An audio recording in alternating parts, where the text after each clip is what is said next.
What's up, people, and welcome back to another episode of Ghetto Gospel. So where we left off at. Last week, we talked about Jacob having a flashback to God promising to give his descendants the land of Canaan forever. We also talked about how God's approach to owning stuff don't necessarily line up with ours. The last thing we talked about was how Jacob essentially adopted Joseph's sons and gave them an inheritance along with Joseph's brothers. Yo, that's crazy. They tried to get rid of their brother, and now instead of just splitting their inheritance with Joseph, they gotta split it with his two sons. We'll find out more on why that happened in the next chapter. And now we caught up.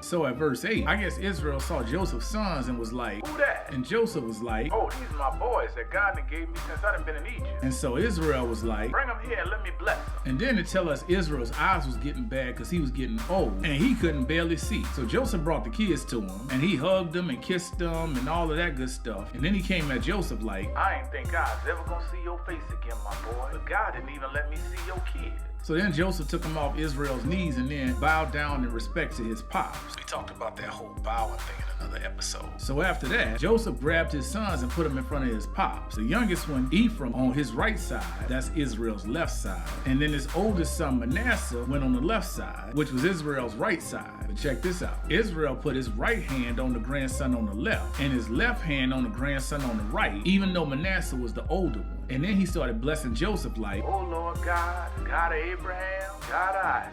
He sounded like an old preacher, right? This right here is where that came from. So then he was like, "Lord, you done been my shepherd all the days of my life.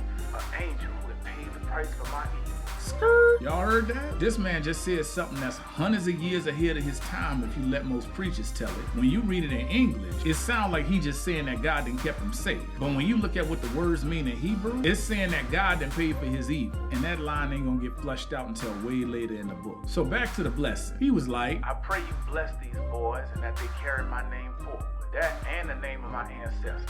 And I pray that they'll grow into a whole gang of people." And at this point, it tell you that Joseph noticed that his pops had crossed his hands and put his right hand on Ephraim, and he thought it was a mistake. So he tried to move his pops' right hand and put it on Manasseh's head, talking about, "That's the wrong way, Pops. This one the oldest, put your right hand on his head." And right about now, if you ain't familiar with how folks did stuff back then, I'ma catch you up right quick. At this point in history, it was pretty much standard that the oldest son got the biggest piece of the inheritance and the biggest blessing. Usually the oldest got double what the rest of them got. Also, it was pretty much expected that the oldest was gonna be the next head of the family. And back then when folks had families that was as big as football teams, that was kind of a big deal. That's also why it was such a big deal when God told Israel's granddaddy Abraham to put his second born son in the first position. And why it was such a big deal when Israel's brother Esau ended up losing his first position through a series of unfortunate events. So with that backdrop, let's hear the rest of their conversation. Israel was like, "Boy, I know what I'm doing. Your oldest son gonna grow into a whole tribe too. And don't get it twisted, he gonna be great and all of that. But his younger brother gonna be greater than him.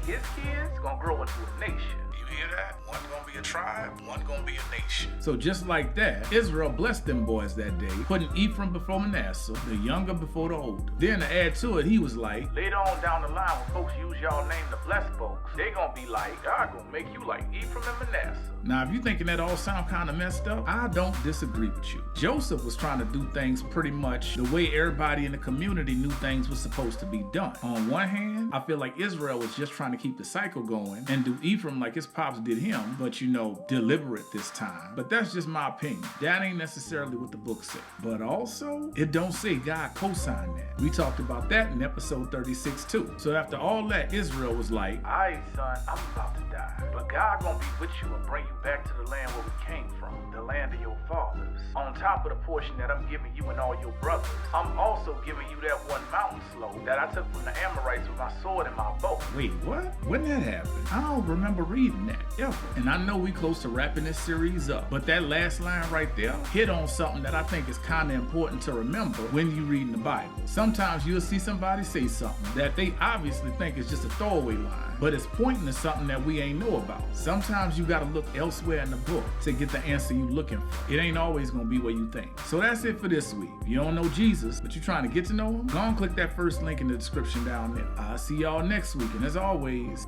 peace, and I hope y'all people straight.